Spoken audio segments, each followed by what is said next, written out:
नमस्कार दोस्तों। फिल्में देखना किसे पसंद नहीं है। बच्चे से लेकर एक बूढ़े इंसान तक सबको शायद फिल्म देखना तो पसंद है ही है, क्योंकि फिल्म से हमें एक एंटरटेनमेंट मिलता है। लेकिन एक फिल्म मेकिंग की जब आप प्रोसेस देखेंगे, एक फिल्म बनने के पीछे की जो सच्चाई है वो जब आप जानेंगे, तब आपको पता चलेगा कि ये एंटरटेनमेंट इंडस्ट्री उतनी आसान नहीं है कि जितनी हमें लगती है। 3 घंटे की फिल्म हम देखते हैं और हाथ ऐसे करते करते बाहर निकल जाते हैं थिएटर से। लेकिन क्या वो 3 घंटे के पीछे के जो जितने भी घंटे दिए गए थे वो फिल्म को बनाने के लिए, उसके बारे में आपको पता है? अगर नहीं पता है तो आप ये वीडियो देखिएगा। यही नहीं, मैं पूरी एक सीरीज लाया हूँ, स्टेजेस ऑफ फिल्म मेकिंग, जिनकी बदौलत आपको पता चलेगा कि एक फिल्म बनने की प्रोसेस क्या हो सकती है। पहला जो पार्ट था उनका नाम था स्क्रिप्ट राइटिंग। तो आपने शायद वो नहीं देखा हो तो पहले वो वाला वीडियो आप देख लीजिए, आपको एग्जैक्टली पता चलेगा कि फिल्म से पहले स्क्रिप्ट राइटिंग किस तरीके से की जाती है, कौन से पॉइंट होते हैं जो कि स्क्रिप्ट राइटिंग में इंक्लूड किया जाता है। ये वही सीरीज का दूसरा वीडियो है। आइए शुरुआत करते हैं, देखते हैं कि प्री प्रोडक्शन का वर्क कैसे होता है।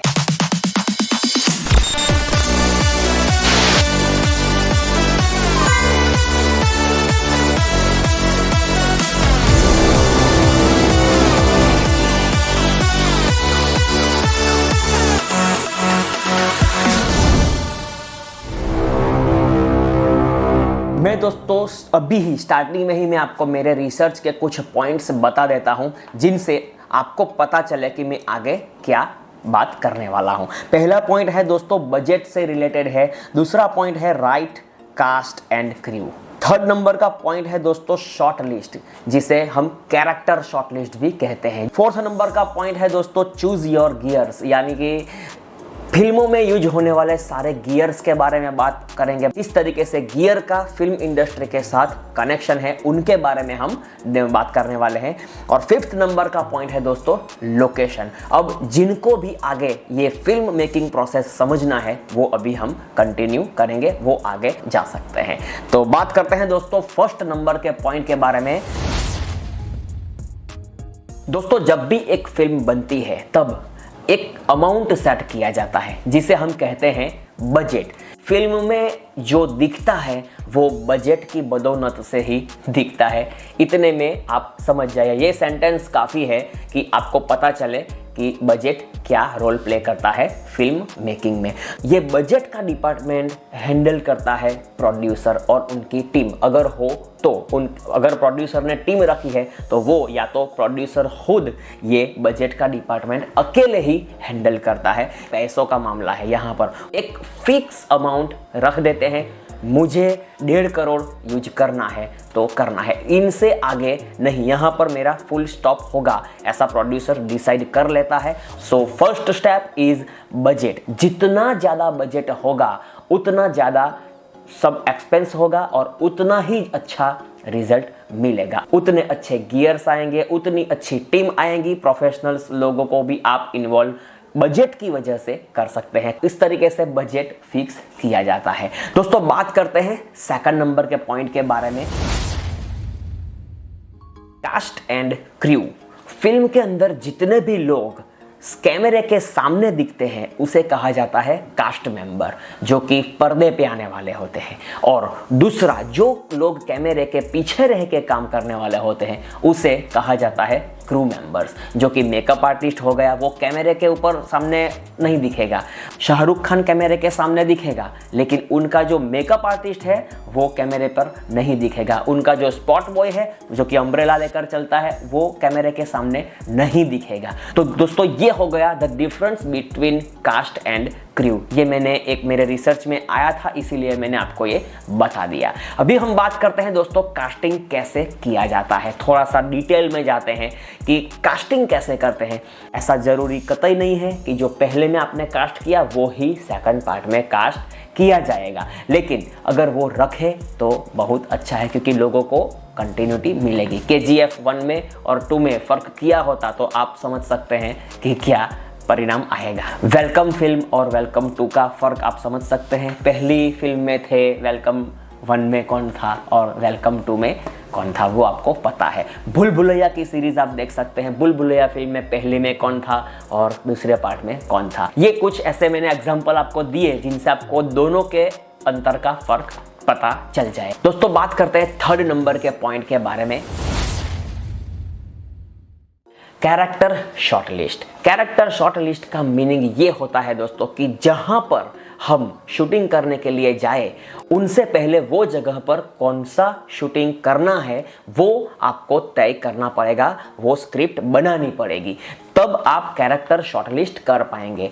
वरना ये इतना डेंजर पॉइंट है, सही में बता देता हूं मैं आपको, कि अगर ये पॉइंट के ऊपर लोग फोकस नहीं करेंगे, नए कुछ डायरेक्टर्स या नए कुछ लोग होते हैं जो कि बिना कैरेक्टर शॉर्टलिस्ट के चले जाते हैं लोकेशन के ऊपर और फिर वहां पर एक शॉट रह जाता है। एग्जाम्पल के तौर पर मैं आपको बताऊं, एक बार राकेश रोशन वहां पर पूरी कास्ट लेकर गए तो मनाली में जितना शूटिंग करना है, रोहित का पहला जो बचपन का सीन है वो सब करना है, माउंटेन का सीन है वो भी उधर ही खत्म करना है, वो वहां से सिंगापुर जाता है और सिंगापुर से वापस आता है, तो उनके पापा के साथ की बात कर रहा हूं मैं, तो वो भी वहीं पे शूट कर लेना पड़ेगा, क्योंकि फिल्म जब लास्ट में पहुंचेगी तो आप वो शूटिंग करने के लिए दूसरी जगह पर उधर नहीं जा सकते, क्योंकि फॉरेस्ट के जो पेड़ होते हैं उनके पत्ते होते हैं वो शायद बदल जाए, मौसम बदल जाए, जहां से पानी बहता था वहां पर पानी ना मिले, तो आप उस सिचुएशन में क्या करेंगे। उसके लिए आपको दोस्तों कैरेक्टर शॉर्टलिस्ट करना पड़ता है, उन्हीं को कैरेक्टर शॉर्टलिस्ट कहते हैं। एक मेन पॉइंट की बात करता हूं मैं, चूज योर गियर।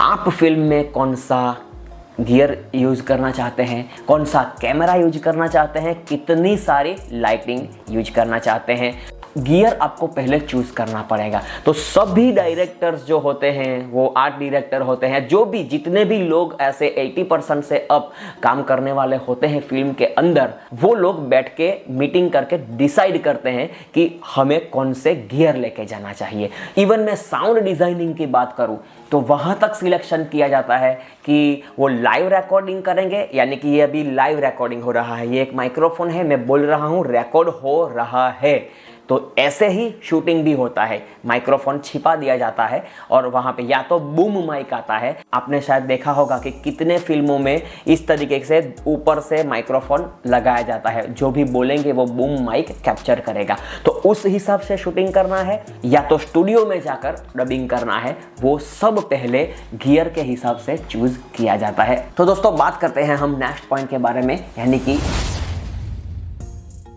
लोकेशन एक ऐसा डिपार्टमेंट है जो फिक्स होने के बाद सब शेड्यूल ऑन होता है, यानी कि वो लोकेशन की अवेलेबिलिटी है कि नहीं, आप जहां पर शूट करना चाहते हैं वहां के अगल बगल में जितने भी सारे रहने के लिए जो क्रू मेंबर रहते हैं या कास्ट रहती है वो भी लोकेशन में ही आएगा। वो फ्रंट लोकेशन नहीं है, वो बैक लोकेशन है। मनाली में शूटिंग हो रहा है तो उनके अगल बगल की जितने भी होटल्स हैं वो सब बुक की जाती है, वो भी लोकेशन का ही सब्जेक्ट है, सिर्फ स्क्रीन के ऊपर दिखने वाला लोकेशन नहीं होता है, लेकिन उसके अगल बगल में जितने भी सारे जहां पर कास्ट रहेंगी वो सब लोकेशन डिपार्टमेंट में आता है।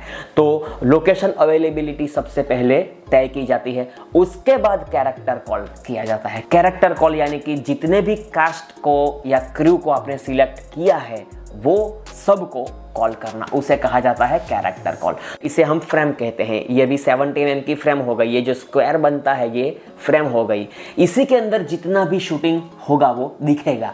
तो फिल्म इंडस्ट्री का नियम है कि जो दिखता है वो बिकता है। तो दोस्तों डायरेक्टर डिसाइड करता है कि मैं यहाँ पर शूटिंग करूंगा, जैसे ही डायरेक्टर का दोस्तों डिसीजन कॉल आया वैसे ही आर्ट डायरेक्टर और उनकी टीम काम पर लग जाती है तुरंत, क्योंकि वहां पर शूटिंग होना रहता है। कैरेक्टर के अलावा जितना भी दिखेगा वो decided by art director and director. तो दोस्तों अभी आपको पता चल गया होगा कि प्री प्रोडक्शन में ही कितने सारे सब डिवीज़न होते हैं। अभी प्री प्रोडक्शन से फिल्म जाएगी प्रोडक्शन में, जहाँ पर शूटिंग होता है, उसके बाद जाएगी पोस्ट प्रोडक्शन में। जब प्रोडक्शन ख़त्म होगा तब फिल्म 50% ख़त्म होगी, और उसके बाद 50% जो होगा वो नेक्स्ट पार्ट में मैं आपको बताने वाला हूँ, वो होगा पोस्ट प्रोडक्शन। ये बात कर रहे हैं हम प्री प्रोडक्शन के बारे में। ये बिजनेस उतना ही अच्छा है जितना कि बुरा है। इस सेंटेंस में बहुत गर्व है। ये मेरा खुद का सेंटेंस नहीं है, ये इंटरनेट से पाया गया एक रिजल्ट है। अगर ये वीडियो आपको इन्फॉर्मेटिव लगा है तो वीडियो को लाइक कीजिए, चैनल को सब्सक्राइब कीजिए और अपने दोस्तों के साथ शेयर कीजिए। मुझे भी अच्छा लगेगा अगर आपसे थोड़ा सा ये सपोर्ट मिल जाए तो दोस्तों मिलते हैं नेक्स्ट वीडियो में, नेक्स्ट एनर्जी के साथ, नेक्स्ट पॉइंट के साथ। तब तक के लिए जय हिंद, जय भारत, बहुत बहुत धन्यवाद।